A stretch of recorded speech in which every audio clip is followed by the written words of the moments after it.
Imagine standing at the edge of a book everyone told you to skip, a book whispered about as dry, dangerous, obsolete. And yet, the moment you step inside, you realize you're not reading rules. You're walking into a living system where heaven presses down into dust and blood and fire. Leviticus doesn't open with poetry. It opens with a summons. God calls Moses from the tent of meeting, not to inspire him, but to instruct him. Precision matters here. Mistakes cost lives. This is not theory. This is how holiness works when imperfect humans draw near to a perfect God. The first thing you see is fire, always fire. A burnt offering, completely consumed, nothing held back. A flawless animal brought forward, a hand laid on its head, identity transferred, life exchanged. Blood splashed against the altar, smoke rising like breath from the earth itself. Rich or poor, cattle or bird, everyone enters the same way, through surrender. Even the poorest are not shut out. God makes room for them too. Access is never about wealth, it's about obedience. Then comes something quieter. Grain instead of flesh, flour, oil, incense. The work of human hands offered back to the one who gave them breath. No yeast, no honey, nothing that corrupts or ferments. Only salt, the symbol of covenant, permanence, loyalty. Every offering tells a story, what belongs to God, what feeds the priests, what sustains the system. Nothing is random. Everything touches everything else, and then the mood shifts. Fellowship offerings appear, and suddenly the altar becomes a table. God takes his portion in fire. The priests receive theirs. The worshiper eats too. Heaven, priesthood, and people share a meal. It's communion before anyone ever named it. But even here, boundaries remain. Fat and blood are forbidden. Life belongs to God alone. Sin enters the narrative not as rebellion, but as inevitability. People fail without intending to. Leaders fail. Priests fail. Even the whole community fails together. And Leviticus responds with layers of responsibility. The greater the authority, the heavier the cost. Blood moves closer to the sanctuary. Some offerings are eaten. Others are burned outside the camp, removed, erased, taken away. Guilt is not ignored. It's transferred, carried, consumed. Restitution joins repentance. Some sins demand repayment, not just remorse. Holy things cannot be shortchanged. Forgiveness here is both spiritual and practical. Grace never cancels responsibility. The fire on the altar never goes out. Morning after morning, priests change clothes, carry ashes, tend flames. Holiness is not dramatic. It's daily maintenance. Sacred things make other things sacred by contact. The system reshapes everyone who serves inside it. Then the story narrows. Aaron and his sons are clothed, washed, anointed. Blood touches ear, thumb, toe. What they hear, what they do, where they walk, they are marked entirely. 7 days they wait. On the 8th, the system goes live. Sacrifices are offered. Blessings are spoken. And suddenly, fire falls from God himself. The people shout. They fall face down. Glory is visible, and then without warning, death. The same fire that accepted obedience destroys presumption. Unauthorized worship, strange fire. Nadab and Abihu collapse before the altar. Aaron says nothing. Holiness is not sentimental. God is not casual. From there, the laws expand outward into food, bodies, homes, time, clean and unclean, life and death. What can be eaten, touched, shared, not because matter is evil, but because God lives among them. Disease isolates. Restoration requires process. Even houses can become unclean. Even joy must wait until purification is complete. Skin, blood, discharge, birth. Everything human is drawn into the system. Nothing is ignored. Nothing is trivial. Even shame is managed with dignity. Even poverty is accounted for. Always there is a way back. Pungja. Then the calendar slows. One day rises above all others. A day shaped by fear and mercy. A day when even the high priest dares not enter casually. 2 goats stand before the Lord. One will die. One will carry everything away into the wilderness. Blood will cross the veil, and the people will hold their breath as heaven decides whether it will dwell among them. Another year. Call. Step closer and imagine the camp holding its breath. Plan. This is not ordinary ground anymore. The air is thick with smoke and silence, and every movement matters. Aaron stands at the center of it all, not as a confident ruler, but as a trembling mediator. Before he can speak for the people, he must first deal with himself. A bull is brought forward, its life offered for his own sin. Fire from the altar is gathered into a censer. Glowing coals lifted carefully, and 2 handfuls of finely ground incense are carried beyond the curtain, into the place no one enters lightly. When the incense touches the fire, smoke rises and fills the most holy place, veiling the atonement cover so that Aaron does not die in the presence of the Lord. Blood follows, sprinkled carefully, deliberately, 7 times, life offered where life is demanded. Tamendri. Then the goat for the people is slaughtered. Its blood is carried into the same sacred space and treated the same way, because the uncleanness, rebellion, and accumulated sins of the nation have reached even here. The sanctuary itself must be cleansed. The tent of meeting must be purified.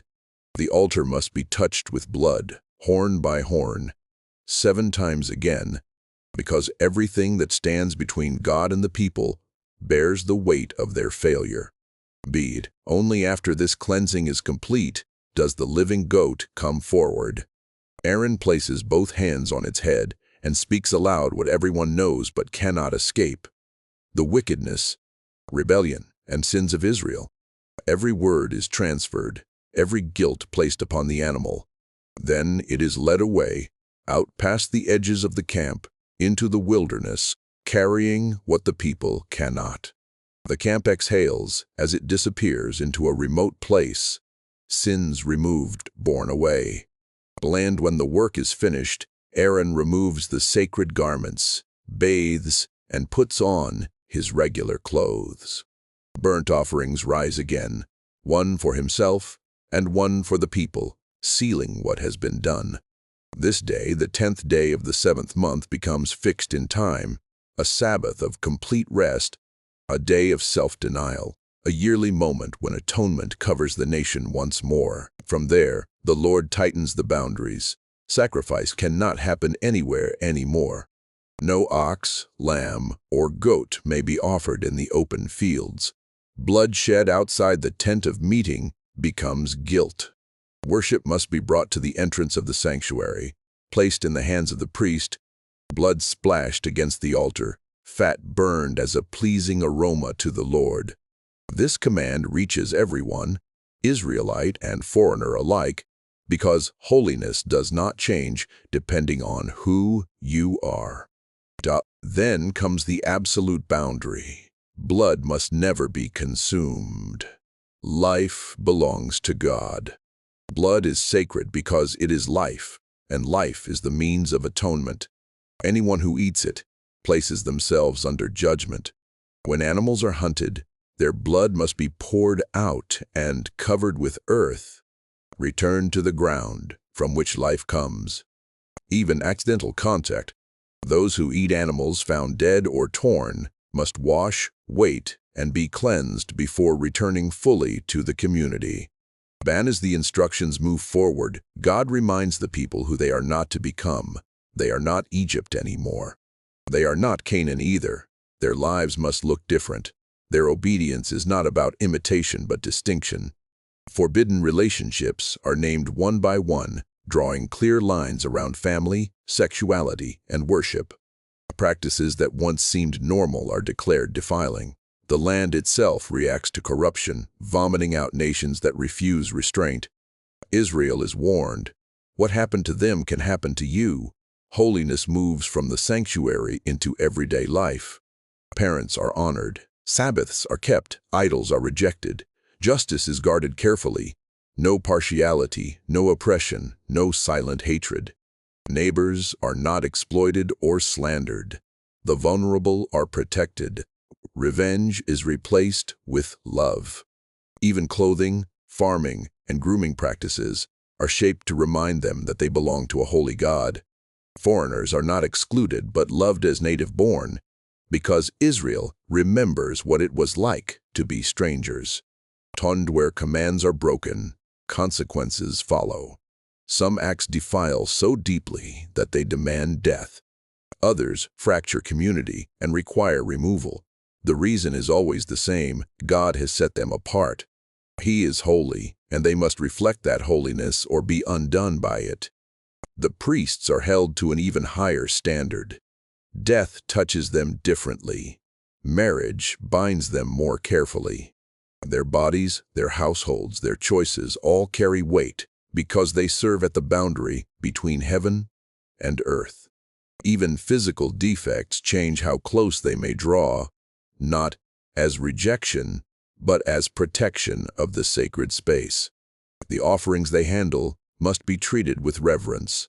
Sacred food is restricted, guarded, and eaten only by those who belong within the priestly household. Animals brought to the altar must be whole, unblemished, worthy. Life offered to God cannot be careless or damaged. Time itself is ordered next. Work pauses weekly. Festivals rise and fall through the year like sacred rhythms. Passover, first fruits, weeks, trumpets, atonement, tabernacles. Each one retells a story of rescue, provision, forgiveness, and dwelling. Crops are harvested, but edges are left for the poor. Shelters are built to remember wandering. Lamps burn continually. Bread is set before the Lord. Sabbath after Sabbath, a visible sign that He is present. Then suddenly the holiness of the name is tested. A curse is spoken. Silence falls. The man is held until the Lord speaks.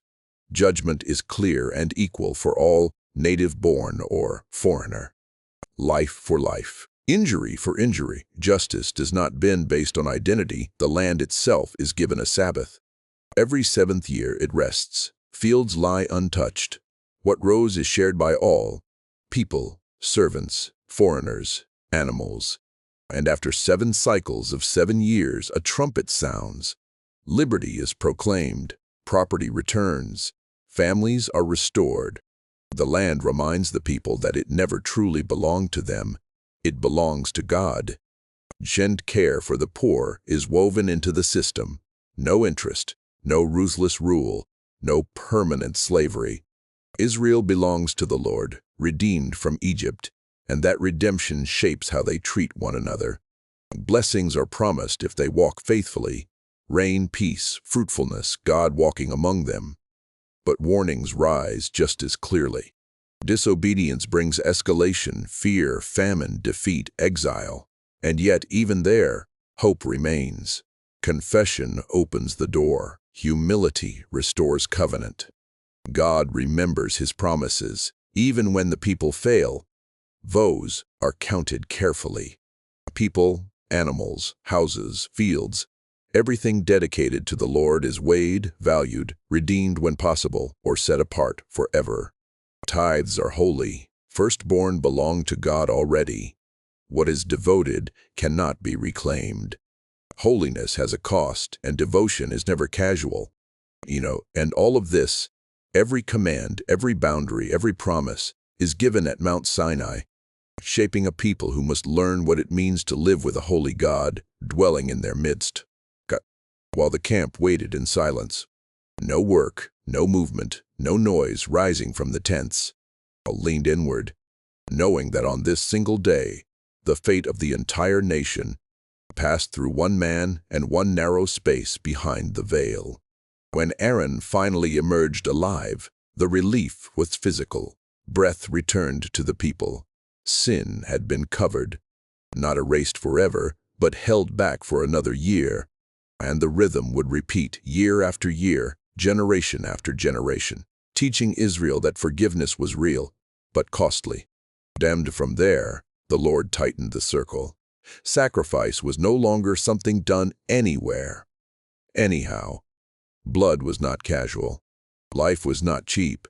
Every animal offered had to come to one place, the entrance of the tent of meeting, where God had chosen to dwell.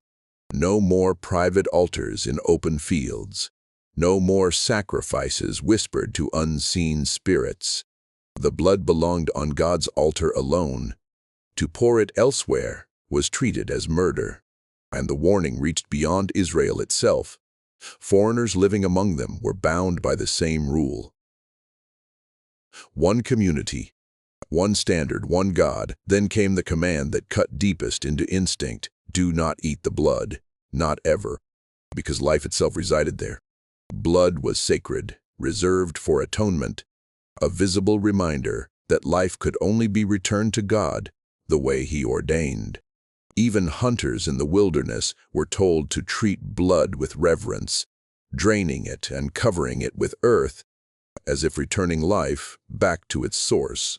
Nothing living was to be treated as disposable. The law moved next into the most private spaces of human life. God reminded them who they were and who they were not. They were not Egypt anymore. They were not Canaan yet. Their identity would not be shaped by the customs around them, but by the presence among them. Boundaries were drawn around family, intimacy, and desire, not to suppress life, but to protect it from chaos. The land itself, God said, reacts to corruption. It absorbs it, and when it can no longer hold it, it vomits out its inhabitants. Holiness was not abstract. It was ecological, communal, generational. Then, the vision widened again into everyday living. Holiness stepped out of the sanctuary and into kitchens, fields, courts, and streets. Respect your parents. Rest on the Sabbath. Tell the truth. Pay wages on time. Protect the vulnerable. Don't curse the deaf or trip the blind. Don't twist justice for profit. Love your neighbor as yourself, not as a slogan, but as law. Even clothing, farming, and grooming became reminders that Israel was to live distinct, disciplined, awake. But holiness without consequence collapses, so punishments followed, not random, not cruel, but proportional. The most destructive sins carried the heaviest weight. God made it clear He Himself would oppose those who tore open the fabric of the community. The goal was never violence for its own sake. It was survival. A people meant to host the presence of God could not afford moral rot. The priests, standing closest to the fire, were held to even stricter rules. Death, marriage, appearance, discipline, all of it mattered because they carried the name of God on their service. Even physical defects were addressed, not as moral failures, but as boundaries around sacred space. Access to God was regulated, not to exclude humanity, but to teach reverence. Sacred food, sacred animals, sacred times, nothing was casual. Offerings had to be whole, unblemished, honest. Life given to God had to reflect the honor of the one receiving it. Time itself was sanctified. Weekly Sabbaths, annual feasts, seasons of remembrance, Passover retold freedom, first fruits acknowledged dependence, weeks celebrated provision, trumpets awakened repentance. Tabernacles rehearsed humility and trust. The calendar became theology written in days. Inside the tent, light never went out. Bread never disappeared. God was always present, always fed symbolically, always illuminating the space where heaven touched earth.